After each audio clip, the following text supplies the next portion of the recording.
done this way or done that. In doing so, the next time you get faced with it, you know what to do.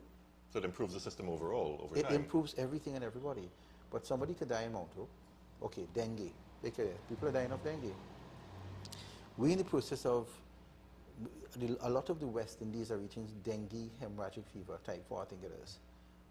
People who had dengue before and get dengue now could run the risk of the antigens and antibodies causing dengue hemorrhagic fever, DHF, because it comes in cycles. And I think if you notice, the dengue of 3-4 years ago wasn't as bad as the dengue you're hearing now.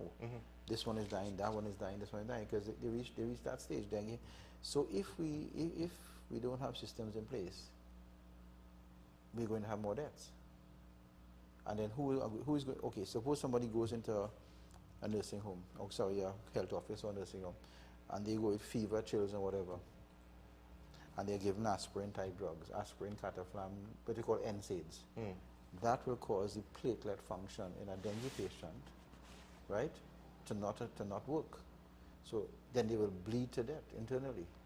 A simple aspirin-type drugs could cause it. Which is a blood thinner, fundamentally. But people, what's the first thing somebody takes when they have a fever? They look for that type of drug.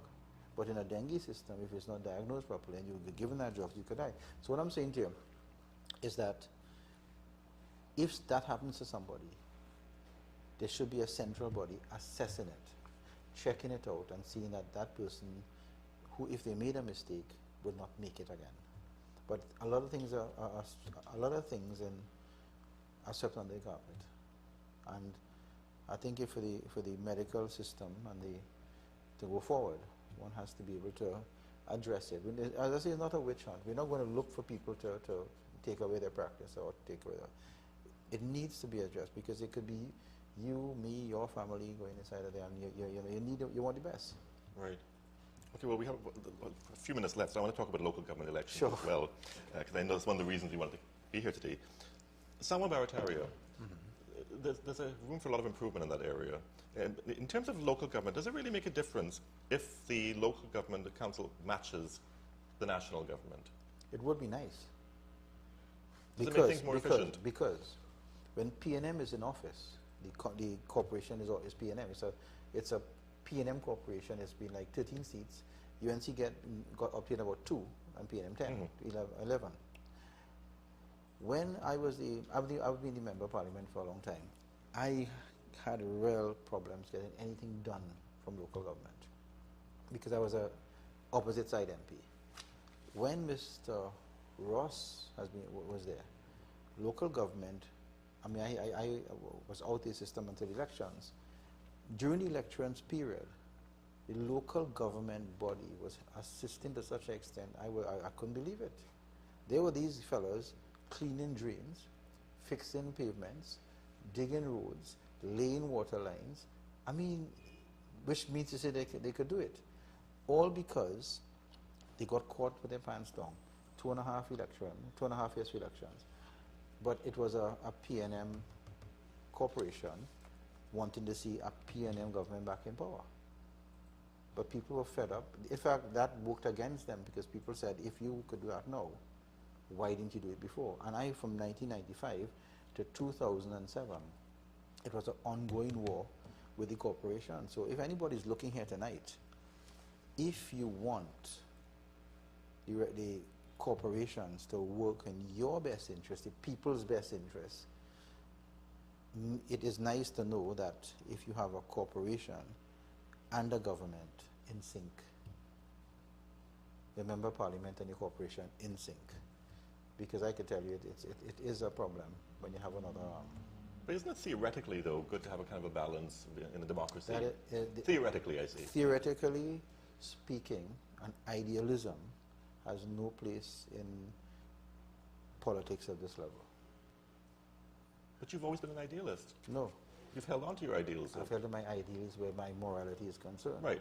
Right. But this is not about morality. This is about politics, practicality to get the job done. If you have a business and you want it to work, you have to put the managers in the correct system.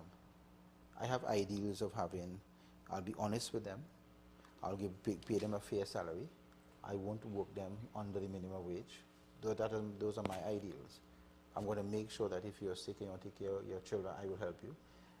But to say that when you have to work to get the job done, if you decide you don't like me and you're going to sabotage me, and at the end of the day, the people are suffering. It's nice to have ideals, but at the end of it, people have ideals in politics and saying that it's always good to have a balance. It's always good to have one side keeping the other side in check. Singapore didn't do that. Singapore went from Tobago, like a level of Tobago and undeveloped, to one of the tigers in the world. They didn't have any balance system, as you said. Lee Kuan Yew decided, this is what we're going to do. This is how we get the job done. We're going to put these laws in place. You pay your officials properly. You make sure that they are well taken care of from the private sector if they come in, and you do the work. So that in itself tells you that in politics, to get a job done, this esoteric thing about having the balance is not really working. Sorry, Patrick. Of course, there have been accusations in the past that depending on which government was in power nationally, the opposition local government will be starved of funding, right, and therefore made to look bad in that sense. Can you guarantee that no matter which party people vote for at the local level, you as an MP will fight for the fact that all I think so. I've always maintained, funding. even in UNC days from 95 to 2002, Mr. Mervyn Asta and myself put a paper towards Mr. Pandey that every single MP should have what they call a constituency development fund, which you could draw down on. So he asked us, what about the PNM MPs? I said every MP. So, because a member of parliament, people come to you to do like clean a drain or something, there should be a fund where members of parliament, both PNM, UNC, whoever it is, could apply for to get the thing done. So I believe that whoever wins the local government elections, there's a system in place, and once the system, the process is in place, the local government minister must give them, depending on the population size. Now, I didn't say area size, I said population size. So one could get the job done for that population base. Now we have about a minute or less left. Sure. I want to ask you, you've had no problem in the past saying, with your party, listen, you pushed it too far, I will pull myself back a little bit now. Do you think that's going to happen with the People's Partnership and this new UNC? You mean like what? Like, in terms of, do you see any sort of trouble brewing that would cause you to have to reach that stage again? Me? Mm-hmm. I don't think so. This is a much better situation than before, is it? Pretty well matured. Has the party matured? Well, I think it has. So you're quite happy so far? I don't think so. I think we have leadership, the leadership in a way that listens. If you have leadership that does not listen and creates non-conflict management, that is when you get the fallouts. Once you have a leadership that listens, you will and manages conflict in an appropriate manner, you will not hardly ever get a fallout. Dr. Khan, thank you so much for being on the program. A pleasure as always. Well, then thanks for inviting me. You're welcome. You're watching One on One. Join us again tomorrow for another edition.